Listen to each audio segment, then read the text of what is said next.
Chapter 30। Albert नेरी ब्रोक्स में स्थित अपने फ्लैट में बैठा था और बड़ी सतर्कता से अपनी पुलिस की पुरानी नीले रंग की वर्दी को बुश से साफ कर रहा था। उसने बिल्ला उतारकर उसे पॉलिश करने के लिए मेज पर रख दिया था। होल्स्टर में लगी रिवॉल्वर कुर्सी के पीठ के साथ लटक रही थी। अपने वर्षों से बंद किए पुराने काम को दोबारा करके वह बड़ा खुश हो रहा था। नेरी पहले पुलिस में था और बड़ा ईमानदार पुलिसमैन माना जाता था। वह पुलिस का इकलौता अधिकारी था जिसने हर कोई भयभीत रहता था। उसके उच्चाधिकारी उससे हमेशा नाराज रहते थे क्योंकि वह अपराधियों से पेश आने में पुलिस के साधारण तरीके इस्तेमाल नहीं करता था। वह आपे से बाहर हो जाता था और अपराधी को स्वयं सजा देने के लिए तैयार हो जाता था। उसकी उन्हीं आदतों के कारण कई बार बदली हो चुकी थी। एक बार जब उसकी ड्यूटी हार्लेम में थी तो एक हबशी इलाके से पुलिस को बुलाए जाने के उत्तर में वो वहां पहुंचा। वहां जाकर उसे मालूम हुआ कि वैक्स बेन्स नाम के एक बड़े कुख्यात हबशी दादा ने एक 12 साल की कमसिन लड़की को और एक लगभग 30 साल की औरत को पकड़कर उसका सारा शरीर और चेहरा चाकू से नष्ट कर दिया था। नेरी वहां पहुंचा। वह भयभीत होने के स्थान पर नेरी को भी चाकू दिखाकर धमकाने लगा। नेरी को गुस्सा आ गया। उसने उससे चाकू छीन लिया और उस पर अपने हाथ में थमी टार्च के 2 भारी प्रहार किए। उसके पहले ही प्रहार से हबशी के सिर से खून बहने लगा था। उसे जमीन पर गिरा दिया था और उसे लड़ने के योग्य नहीं छोड़ा था। इसलिए बाद में खुद उसी के उच्चाधिकारियों ने उस पर यह आरोप लगाया था कि दूसरा प्रहार बिल्कुल आवश्यक नहीं था। उस पर अपने अधिकार के अनुचित उपयोग का आरोप लगाया गया। बदकिस्मती से वेन्स अस्पताल में मर गया। नेरी गिरफ्तार हो गया। उस पर मुकदमा बला और उसे सजा हो गई। नेरी को बड़ा अफसोस हुआ कि उसे अपराधी घोषित किया गया। उस निर्णय से नेरी को पूरे समाज से घृणा हो गई थी। उसे इस बात की भी परवाह नहीं थी कि वह जेल में बंद किया जाने वाला था। कितने अफसोस की बात थी कि किसी ने उन 2 असहाय स्त्रियों पर ध्यान नहीं दिया था जिनकी वेन्स ने धज्जियां उड़ा दी थीं।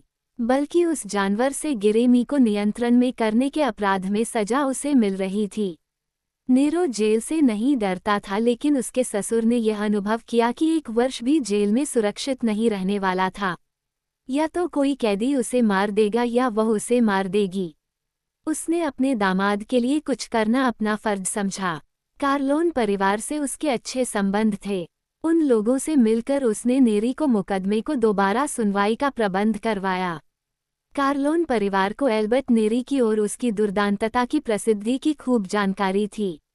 वे जानते थे कि नेरी वर्दी में हो या न हो, उसमें यह एक निजी गुण था कि वह किसी में भी भय और आतंक का भय बिना प्रयत्न किए पैदा कर सकता था। कार्लोन परिवार को ऐसे लोगों में हमेशा दिलचस्पी रहती थी। पिटी क्लेमेंजा को काम के आदमियों की हमेशा ही बड़ी खोज रहती थी। उसने नेरी का ध्यान टॉम हेगन की तरफ आकर्षित किया। हेगन के सारे केस का अध्ययन किया और क्लेमेंजा की बात सुनी। वह बोला, हमें दूसरा लूका ब्रासी मिल गया है। क्लेमेंजा ने भी सहमति जताई, मैंने भी यही सोचा था। माइकेल को स्वयं इस ओर ध्यान देना चाहिए। कार्लोन परिवार की दखलंदाजी का परिणाम ये हुआ कि नेरी बरी हो गया। नेरी मूर्ख नहीं था। वह जानता था कि वह आश्चर्य उसके ससुर के लिए नहीं हुआ था।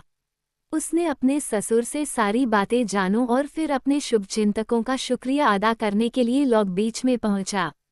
उसकी माइकेल से मुलाकात का प्रबंध पहले ही किया गया जा चुका था।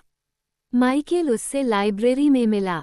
मेरी ने धन्यवाद के कुछ औपचारिक शब्द कहे लेकिन जिस गर्मजोशी से माइकेल उसका धन्यवाद स्वीकार किया उससे उसे बहुत आश्चर्य हुआ।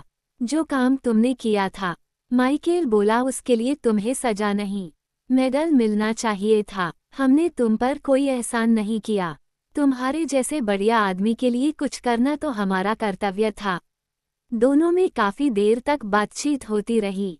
नेरी बहुत कम बोलता था लेकिन माइकल से पता नहीं क्या बात थी कि उसने उसके सामने अपना सब कुछ बयान कर दिया।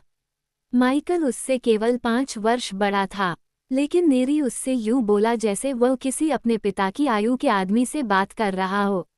अंत में माइकेल बोला, तुम्हें जेल से छुड़वाने के बाद मझधार पर छोड़ देने का कोई तुक नहीं बनता। मैं तुम्हारे लिए कुछ काम निकाल सकता हूँ। हमारा लास वेगास में व्यवसाय है। तुम्हारा अनुभव होटल की सिक्योरिटी में बड़ा काम आ सकता है, या यदि तुम कोई व्यापार करना चाहो तो मैं तुम्हें बैंक में एडवांस दिला सकता हूँ। नेरी का जैसे रोम रोम माइकेल के एहसान के नीचे दब गया। उसने बड़े गर्व से अस्वीकार कर दिया और बोला, कोर्ट का आदेश है कि अभी मैं ये क्षेत्र छोड़कर कहीं नहीं जा सकता। माइकेल जल्दी से बोला, वह सब बेकार की बात है, हम उसका भी प्रबंध कर देंगे। हम तो तुम्हारा सारा क्रिमिनल रिकॉर्ड ही गायब करवा देंगे। नेरी स्वयं पुलिस वाला था। वह जानता था कि भारी रिश्वतों से ऐसे किया जा सकता था, लेकिन उसे हैरानी हो रही थी कि कोई उसके लिए यह मुसीबत उठाने को तैयार था। जब मुझे सहायता की आवश्यकता होगी तो मैं आपके पास आ जाऊंगा, नेरी ने कहा। ठीक है, माइकेल बोला। उसने अपनी घड़ी देखी तो नेरी समझा कि उसे विदा हो जाने का संकेत दिया जा रहा था। वह जाने के लिए उठा, लेकिन वह फिर बड़ा हैरान हुआ। लंच का समय है, माइकेल बोला। मेरे साथ चलो और लंच मेरे परिवार के साथ कर लो। वह दिन नेरी के लिए स्मरणीय दिन था। डॉन कार्लोन उससे बहुत प्यार से मिला और वह जानकर तो उसने बहुत ही खुशी प्रकट की कि नेरी के माता पिता सिसिली के जिस गांव के रहने वाले थे वह डॉन के अपने गांव से चंद ही मिनटों की दूरी पर था। भोजन बहुत स्वादिष्ट था, शराब उत्तम थी और बातचीत में तो बहुत ही अपनापन था। नेरी कोल्गा की अंत में वह अपने असली लोगों के बीच पहुंच गया था। चाहे वह केवल वहां इत्तेफाक से आया हुआ अतिथि था, लेकिन वह जानता था कि उसे वहां स्थानीय स्थान मिल सकता था और वह उसमें बहुत खुश रह सकता था। माइकेल और डॉन उसे बाहर उसकी कार तक छोड़ने आए।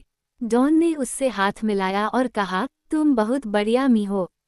मैं अपने इस बेटे को, माइकेल को, ओलिव ऑयल के व्यवसाय में डाल रहा हूँ। मैं बूढ़ा होता जा रहा हूँ और रिटायर होना चाहता हूँ। इसी ने आग्रह किया कि तुम्हारे मामले में दिलचस्पी लूं। मैंने इसे कहा कि अपने काम से काम रखो, लेकिन यह माना नहीं। ये बोला कि तुम बहुत अच्छी मी हो, सिसिलियन हो और तुम्हारे साथ अन्याय हो रहा है। ये तब तक नहीं माना जब तक इसने तुम्हारे लिए कुछ करने के लिए मुझसे हाँ नहीं कहलवा ली। मैं तुम्हें यह इसलिए बता रहा है क्योंकि अब मैं अनुभव कर रहा हूँ कि इसी का विचार ठीक था। इसलिए कह रहा हूँ कि यदि हम भविष्य में भी तुम्हारे लिए कुछ कर सके तो बताना। समझे? हम हर सेवा के लिए हमेशा तैयार हैं। 3 दिन से भी कम समय में नेरी ने अपने भविष्य का फैसला कर लिया। उसने महसूस किया जिस काम के लिए समाज ने उसकी आलोचना की थी और कानून ने उसे सजा दी थी, कार्लोन परिवार उस काम को सम्मान दे रहा था। समाज की दृष्टि में उसका महत्व नहीं था, लेकिन कार्लोन परिवार की दृष्टि में था। वह माइकेल के पास फिर आया और उसने अपने पत्ते उसके सामने रख दिए। वह वेगास में काम नहीं करना चाहता था, लेकिन वह न्यूयॉर्क में परिवार के लिए कोई काम करने के लिए तैयार था।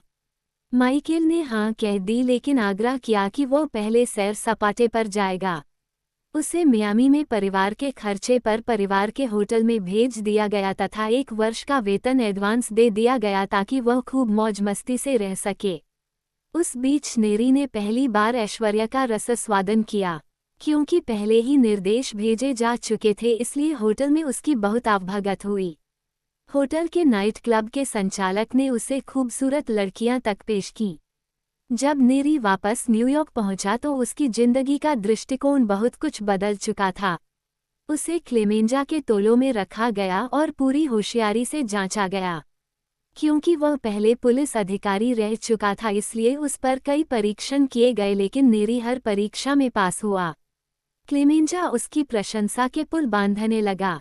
नेरी करिश्मा था, नया लूका ब्रासी था।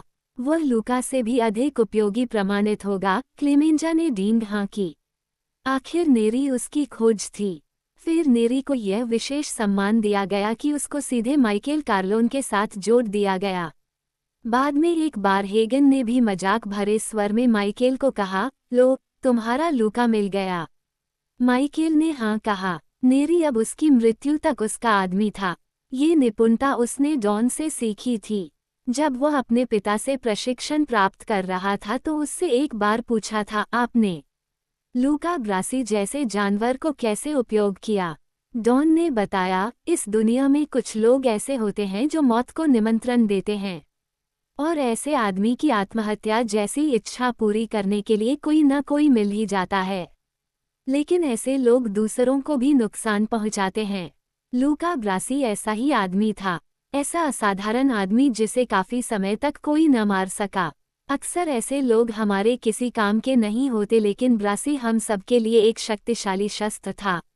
वो मौत से नहीं डरता बल्कि उसको निमंत्रण देता रहता है, और यह कि आप अपने आप को दुनिया का इकलौता आदमी बना सके जिसके हाथों वह मरना न चाहता हो। उसके मन में यही एक भय होता है, मौत का नहीं, कि कहीं तुम वह आदमी न हो जिसके हाथों उसकी जान जानी हो। ऐसे में वह तुम्हारा गुलाम बन जाता है।